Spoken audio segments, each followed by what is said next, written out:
Friends, मेरा नाम है नीलू।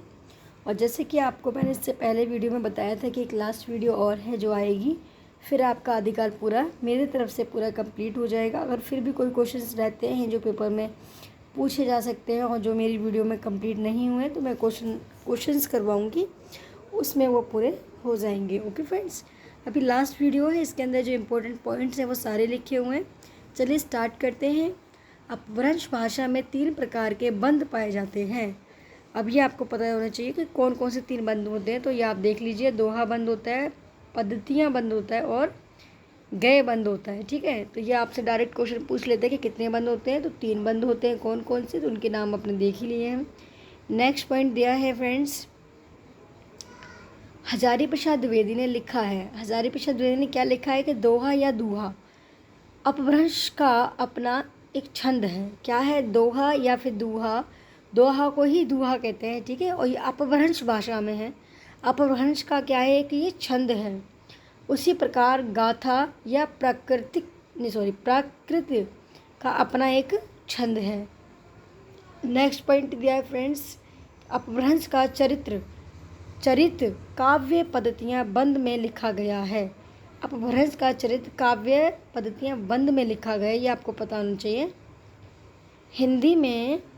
हिंदी में सर्वप्रथम चौपाई और दोहा पद्धति का प्रयोग किसने किया था? इस टाइप से क्वेश्चन बन सकता है, तो ये इम्पोर्टेंट क्वेश्चन है, आप ये देख लेना।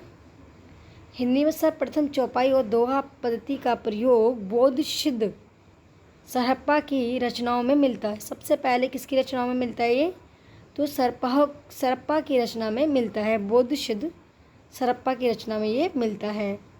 नेक्स्ट पॉइंट आपको दिया है, हिंदी के प्रथम कवि, उनका समय, उनके प्रस्तोत। ठीक है, तो ये इनका समय दे रखा है। प्रथम कवि किसने किसको माना है, ये दिया रखा है। तो आप चाहो तो इसका स्क्रीनशॉट ले सकते हैं फ्रेंड्स। तो इस साइड दिए हैं आपके, जिसने माना है, किसको माना है वो ये हैं, और उनका समय क्या है, ये समय है। तो आप देख लीजिए, शिव सिंह सैगल ने किसको मारा? पुष्प या पुण्य दे रखा है, तो पुष्पदंत होंगे ये। ठीक है, राहुल शंकराचार्य ने किसको माना है? तो ये सबको पता है, ये क्वेश्चन इंपॉर्टेंट है, सबसे ज़्यादा पूछा जाता है। तो पहले कभी जो हिंदी किसको माना है? सरहप्पा को माना है। ज़्यादातर आंसर में आपका सरहप्पा ही आएगा। और मतलब पर्टिकुलरली आपको नाम देकर अगर बोलते हैं कि राहुल शंकराचार्य ने किसको माना? सरहप्पा है, वैसे भी सरहप्पा होते हैं। अगर राम कुमार वर्मा देता है तो आप स्वयंभू लगाओगे। राम कुमार वर्मा देता है तो स्वयंभू। और ये संस्कृत के पहले कवि माने जाते हैं, संस्कृत के पहले कवि माने गए हैं, संस्कृत भाषा के। गणपति चंद्र गुप्त ने किसको माना है? शालिभद्र सूरी को माना है। शालिभद्र सूरी को माना है। इस साइड में आप देख सकते हैं, इनका समय दे रखा है, तो आप ये देख लेना। नेक्स्ट दिया है पॉइंट कि डॉक्टर बी भट्टाचार्य सरहप्पा को बंगला भाषा का प्रथम कवि मानते हैं। अब आपसे ये पूछ लिया जाता है कि बंगला भाषा में किसने माना है सरहप्पा को, तो फिर क्या नाम आएगा आपका? भट्टाचार्य। अगर ये पूछते हैं कि बंगला भाषा का प्रथम कवि किसको मानते हैं, तो सरहप्पा को मानते हैं। किसने माना है? भट्टाचार्य ने माना है। तो यह आप नाम याद रखना। याद तो आपको फ्रेंड्स बहुत कुछ रखना है, बट यही है कि आप जितनी बार चीज़ों को दोहराओगे तो वो आपको ईजिली याद हो जाएंगे। और जब आपने अगर आदिकाल पूरी वीडियो अगर देख ली है तो क्वेश्चंस जो होते हैं ना प्रीवियस पेपर के, वो आप ज़रूर कीजिएगा। ओके, और बाकी तो मैं पूरी कोशिश करूँगी कि मैं आदिकाल से जितने क्वेश्चन बन सकते हैं मैं करा सकूँ। ओके फ्रेंड्स, क्योंकि अगर आप प्रैक्टिस करते रहोगे तो आपको पता रहेगा कि आप कितना आपको याद हुआ है।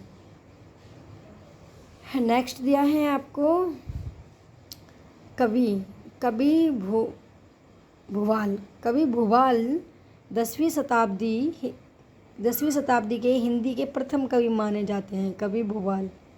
ठीक है, वैसे ये क्वेश्चन नहीं पूछा जाता, पर फिर भी 10वीं शताब्दी में कवि हिंदी के प्रथम कवि माने गए हैं, जिन्होंने दोहा चौपाई छंद में भगवत गीता का अनुवाद किया है। वेरी इंपॉर्टेंट, भगवत गीता का अनुवाद किसने किया है दोहा चौपाई में? तो ये नाम आपको पता होना चाहिए, भूवाल। वैसे तो मेरे नज़र में जितना है तो ये एग्ज़ाम में नहीं पूछा गया अब तक, बट जो नहीं पूछा गया वो ज़्यादा पूछे जा सकते हैं। तो आप ये ध्यान रखना। तो भगवत गीता का जो अनुवाद किया दोहा चौपाई में किसने किया है? भगवान ने किया है। ओके फ्रेंड्स, नेक्स्ट है आपका आचार्य हजारी प्रसाद द्विवेदी ने अब्दुल रहमान को हिंदी का प्रथम कवि माना है। देखो फ्रेंड्स, सबका मत अलग अलग रहा है, किसी का एक का नहीं है, किसी एक ने मान लिया, सबका अलग रहा था। इसलिए एग्जाम में ज़्यादातर आपको नाम देकर पूछा जाता है कि राम कुमार वर्मा ने किसको माना है, आचार्य रामचंद्र शुक्ल ने किसको माना है, आचार्य हजारी प्रसाद द्विवेदी ने किसको माना है। तो ये आपको ऐसे याद रखना पड़ेगा, ठीक है। तो अब्दुल रहमान को इन्होंने हिंदी का प्रथम कवि माना, आचार्य हजारी प्रसाद द्विवेदी ने, ठीक है। आचार्य रामचंद्र शुक्ल ने आदिकाल को क्या कहा है? ये लोक प्रवृत्ति युग कहा है इसको, ठीक है। अनिष्ट दृष्टि लोक प्रवृत्ति युग कहा है इसको। नेक्स्ट है हजारी प्रसाद द्विवेदी ने आदिकाल को अत्यधिक विरोधी काल और व्यवघातों का काल युग कहा है इसको। किसने कहा है? हजारी प्रसाद द्विवेदी ने। तो दोनों के मत अलग हैं, तो आप इन मतों पर भी ध्यान देना। क्वेश्चन का कुछ नहीं पता होता कहाँ से क्या बन जाए, कि जिस चीज़ को आप छोड़ रहे हैं वहीं से क्वेश्चन आ सकता है, ठीक है। चंद्रधर शर्मा गुलेरी, इनका नाम आप याद रख सकते, गुलेरी शर्मा गुलेरी राहुल संक्रांत एवं रामचंद्र शुक्ल अपभ्रंश को पुरानी हिंदी मानते हैं। अच्छा, आपको इसमें बताएगा कि पुरानी हिंदी किसको माना जाता है? तो अपभ्रंश को पुरानी हिंदी माना जाता है। किन किन ने माना है ना, किस किस ने माना है? तो ये है रामचंद्र शुक्ल हैं, राहुल संक्रांत हैं, गुलेरी हैं। इन्होंने इसको क्या माना है? अपभ्रंश को पुरानी हिंदी कहा है इन्होंने। हजारी प्रसाद द्विवेदी और रामविलास शर्मा अपभ्रंश को हिंदी से मतलब अलग मानते हैं। किसको कौन मानता है? हजारी प्रसाद द्विवेदी और रामविलास शर्मा। ये अपभ्रंश को हिंदी का पुरानी हिंदी नहीं मानते, ये अलग मानते हैं, ठीक है। ये कहते हैं कि अपभ्रंश भाषा अपने आप में हिंदी अलग है। और राहुल संक्रांत, रामचंद्र शुक्ल और चंद्रधर शर्मा गुलेरी ये मानते हैं कि जो अपभ्रंश भाषा है वही पुरानी हिंदी है हमारी। नेक्स्ट क्वेश्चन दिया है फ्रेंड्स इसमें, भोला शंकर व्यास ने हिंदी को आरंभिक रूप को अबहट कहा है। अब इनका भी मत बिल्कुल अलग है भाई, यहाँ पे किसी के मत सेम नहीं मिलेंगे आपको, सबके मत अलग अलग है, सबकी राय अलग है। तो भोला शंकर व्यास कहते हैं कि हिंदी का जो आरंभिक रूप है वो अबहट है, ठीक है। और कोई कहता है कि पुरानी हिंदी अपभ्रंश है, कोई ये कहता है कि अपभ्रंश अपने आप में अलग है और हिंदी अलग है, ठीक है। तो सबके मत अलग अलग हैं। आपको ये आप चाहो तो इसको कहीं पे नोट भी कर सकते हो, किसका क्या राय दी है, किसने क्या बोला है। डॉक्टर रामकुमार वर्मा ने अमीर खुसरो को क्या कहा है? अवधी भाषा का प्रथम कवि माना है अमीर खुसरो को। डॉक्टर रामकुमार वर्मा ने, ये ध्यान रखें, डॉक्टर रामकुमार वर्मा कहते हैं कि अमीर खुसरो अवधी भाषा के प्रथम कवि हैं, ठीक है। पर कहीं कहीं भी आपको बताया जाएगा कि अमीर खुसरो खड़ी बोली के पहले कवि हैं। तो ये आप ध्यान रखना, क्योंकि हर जगह क्वेश्चंस अलग बनते हैं। तो फ्रेंड्स, ये थी आपकी आदिकाल की लास्ट वीडियो।